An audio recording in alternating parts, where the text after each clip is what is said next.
Hello बच्चों, आज हम साइंस चैप्टर 9 जो फ्रिक्शन के बारे में है उसमें समझेंगे कि फ्रिक्शन एक नेसेसरी इविल क्यों है। पहले इस वर्ड को समझ लेते हैं, नेसेसरी इविल। नेसेसरी का मतलब होता है जो चीज़ आवश्यक है। इविल मतलब कोई बुराई है। तो अर्थात जो फ्रिक्शन है वो हमारे लिए आवश्यक भी है, लेकिन हमारे लिए एक बुरी चीज़ भी है। इसको हम थोड़ा समझ लेते हैं। तो पहले अगर आपको याद होगा, अगर आपने मेरी इस सब्जेक्ट पर बनाई पिछली वीडियो देखी है, तो मैंने आपसे बताया था कि जब एक ऑब्जेक्ट मूव करता है किसी सरफेस पर, तो उस सरफेस से उस ऑब्जेक्ट के ऊपर एक फोर्स अपना प्रभाव दिखाती है जो उसकी मूवमेंट को रोकती है। उस फोर्स को कहते हैं फ्रिक्शन। जैसे बॉल को आप ग्राउंड में किक मारते हैं तो वो जो बॉल है धीरे धीरे रुक जाती है, क्योंकि ग्राउंड से उसके बॉल के ऊपर एक फोर्स लगने लगती है, जिस फोर्स को कहते हैं फ्रिक्शन। और हमेशा इसकी जो दिशा होती है फ्रिक्शन की, वो जिस दिशा में चीज़ चल रही है उसके विपरीत दिशा में होगी। अगर बॉल को आपने इस डायरेक्शन में हिट किया है तो फ्रिक्शन इस दिशा में होगी। यहाँ ज़मीन पर जहाँ पर ये टच कर रही है वहाँ पर ये एक्ट करेगी। तो फ्रिक्शन हमारे लिए ज़रूरी क्यों है, पहले इसको समझ लेते हैं। अगर हम चलते हैं तो हमारे पाँव और ज़मीन के बीच फ्रिक्शन होती है, उसके कारण हम चल पाते हैं। आपने देखा होगा जो हमारे जो शूज़ के सोल्स होते हैं उसमें ग्रूव से बने होते हैं। जो पाँव का जूता होता है, जो सोल होता है नीचे, वो बिल्कुल प्लेन नहीं होता, उसमें ग्रूव्स बने होते हैं। वो ग्रूव्स इसलिए बने होते हैं कि कुछ फ्रिक्शन हो और हम आसानी से चल पाएँ। और अगर आपको मान लीजिए कभी आप ऐसे फ्लोर पर चलें जहाँ ऑयल गिरा हो या साबुन से मिला हुआ पानी गिरा हो तो आप फिसल जाते हैं, या केले के छिलके के ऊपर आपका पाँव पड़ जाए, गिर जाते हैं, क्योंकि उससे फ्रिक्शन कम हो जाती है और आप स्लिप कर जाते हैं। तो हमें चलने में सहायता करती है। लेकिन अगर ज़मीन बहुत ऊबड़ खाबड़ होगी तो हमें ज़्यादा फ्रिक्शन का महसूस होगा, ज़्यादा फ्रिक्शन हमारे पाँव पर एक्ट करेगी और हमें चलने में दिक्कत आएगी। हम लिख पाते हैं, ये लिख रहे हैं, ये जो इसका टिप है उस बोर्ड के बीच में कुछ फ्रिक्शन है जिसके कारण हम लिख पाते हैं। पेपर पर आप लिखते हैं क्योंकि आपकी जो टिप है पेन की और पेपर के बीच में फ्रिक्शन होगी। चाक से लिखते हैं बोर्ड के ऊपर आपके टीचर, वहाँ फ्रिक्शन होती है। तो हम फ्रिक्शन के कारण हम लिख पाते हैं, फ्रिक्शन के कारण हम चल पाते हैं। आप किसी चीज़ को पकड़ते हैं, अगर आपके हाथ में, और मान लीजिए इसको मैंने पकड़ा है, अगर फ्रिक्शन नहीं होगी मेरे हाथ से स्लिप कर जाएगी। मान लीजिए ये इसमें खूब सारा तेल लगा हो तो स्लिप कर जाएगी मेरे हाथ से, ठीक है। तो हम चीज़ों को होल्ड कर पाते हैं बिकॉज ऑफ फ्रिक्शन, हम लिख पाते हैं बिकॉज ऑफ फ्रिक्शन, हम चल पाते हैं बिकॉज ऑफ फ्रिक्शन। फिर जो बिल्डिंग्स बनती हैं, ईंट के ऊपर ईंट रखी जाती है, उनके बीच में फ्रिक्शन होती है जिसके कारण वो ईंटें फिसलती नहीं है और हम एक बिल्डिंग बना लेते हैं, एक स्ट्रक्चर बना लेते हैं।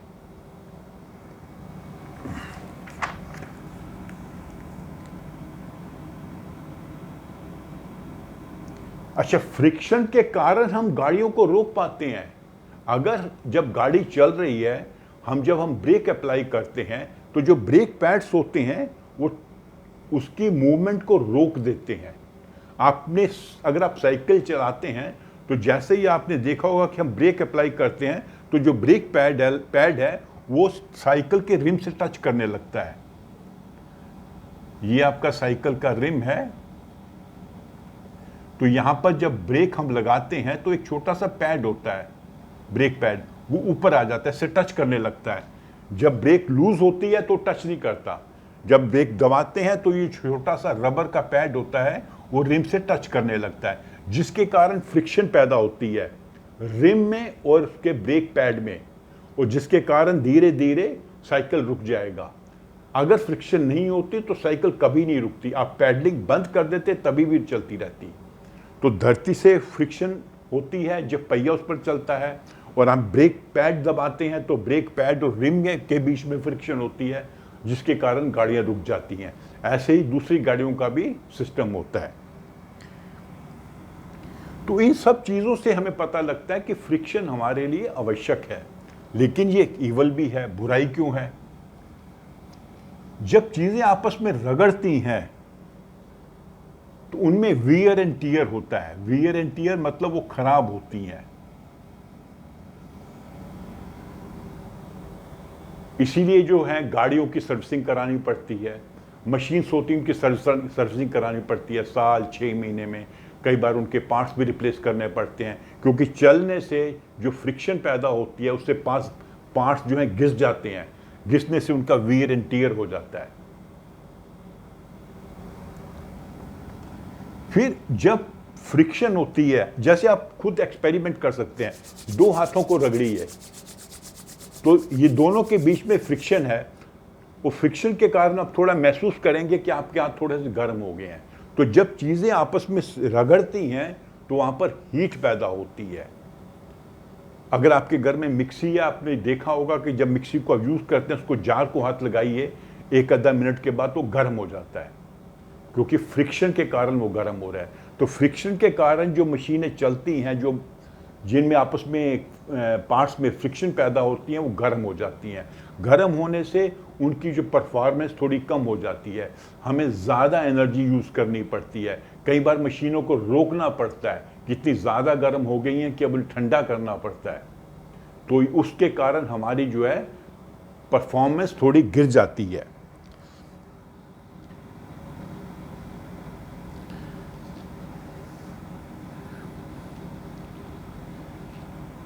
तो ये सब चीज़ें हैं जिनको अपने ध्यान में रखना होता है कि फ्रिक्शन हमारे लिए लाभदायक भी है और हमारे लिए वो हानिकारक भी है। अच्छा, माचिस की तीली जलती है। जब आप माचिस को रगड़ते हैं, तीली को रगड़ते हैं, उसके ऊपर जो उसका पैड सा बना होता है वो जलने लगती है, क्योंकि फ्रिक्शन से वो जलती है।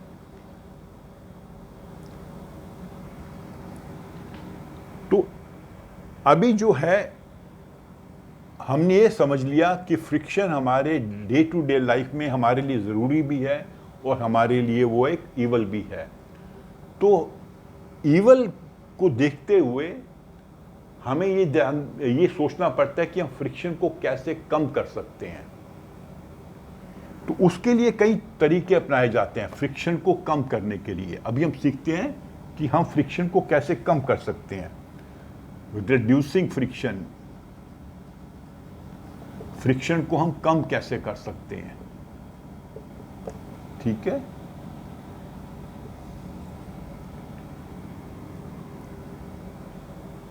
कैसे कम कर सकते हैं? आपको घरों में देखा होगा कि कई बार जैसे आपके घर में मान लीजिए आपकी मम्मी के पास सिलाई मशीन है, वो कभी कभी उसमें मशीन ऑयल डालती है, या आपके दरवाज़ों के जो हिंजेस हैं, कब्जे जिनको कहते हैं, वो आवाज़ आने लगती है उनमें, खासकर बरसात के मौसम में, तो उसमें थोड़ा सा ऑयल डालना पड़ता है। ऑयल डालने से जो चीज़ें में जो रगड़ होती है, जो फ्रिक्शन होती है, वो कम हो जाती है। मशीन्स के अंदर अगर आपके पास स्कूटर है या कार है तो आप देखा होगा जब जाते हैं सर्विसिंग करने के लिए, इवन साइकिल में भी वो कहीं कहीं पार्ट्स में ग्रीस लगा देता है, तो ग्रीस से जो पार्ट्स में फ्रिक्शन कम हो जाती है। तो इन चीज़ों को जो फ्रिक्शन को कम कर देते हैं उनको कहते हैं लुब्रिकेंट्स। इसमें ऑयल होता है, ग्रीस होती है।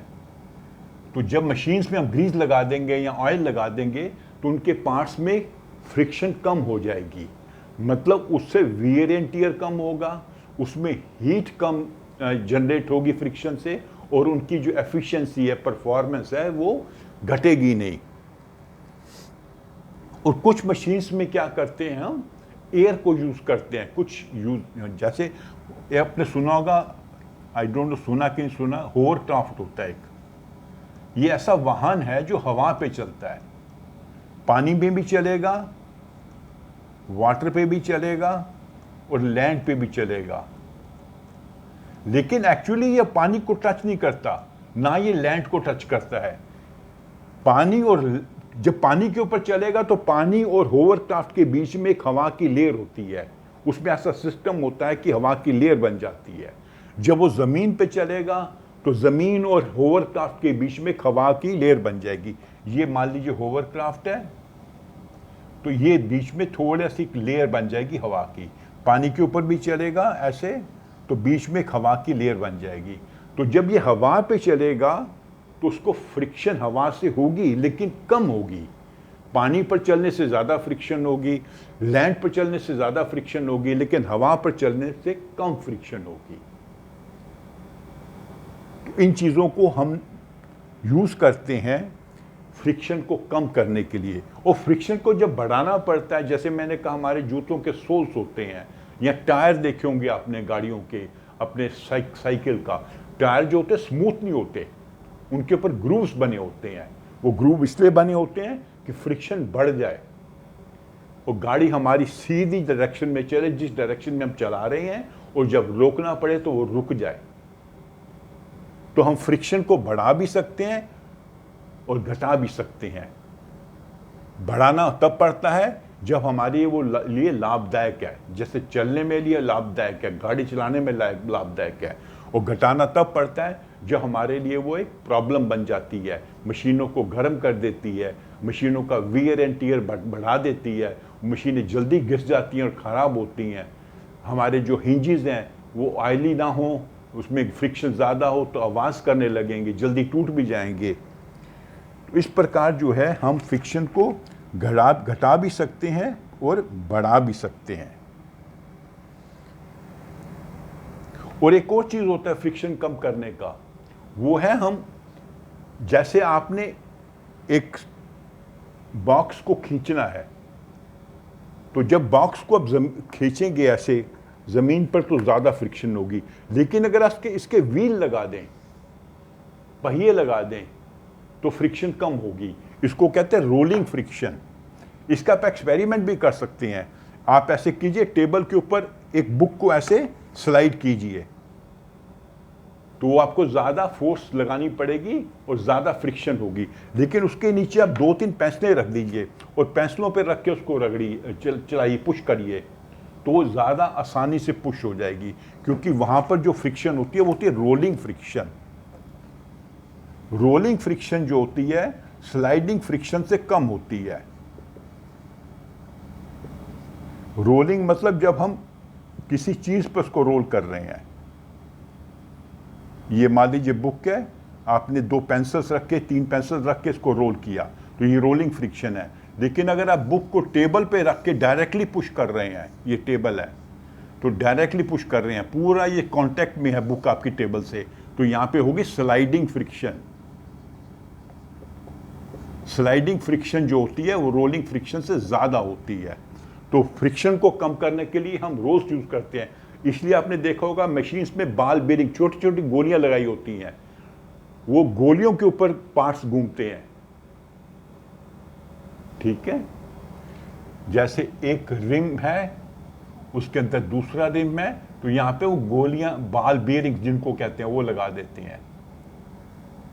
तो ये वाला जो पार्ट है अब इन बाल बेरिंग्स पे घूम रहा है।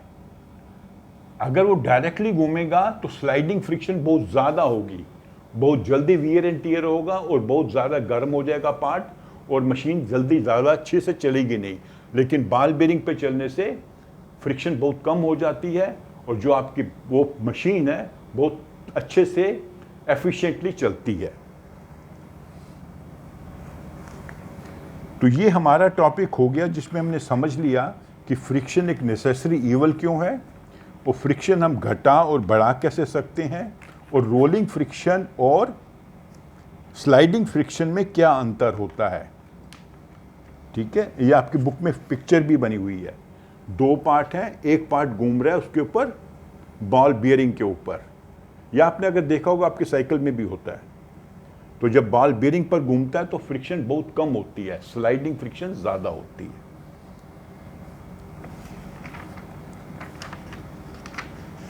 तो अगले चैप्टर में हम जो हैं इसके जो है की वर्ड्स हैं उसको समझ लेंगे।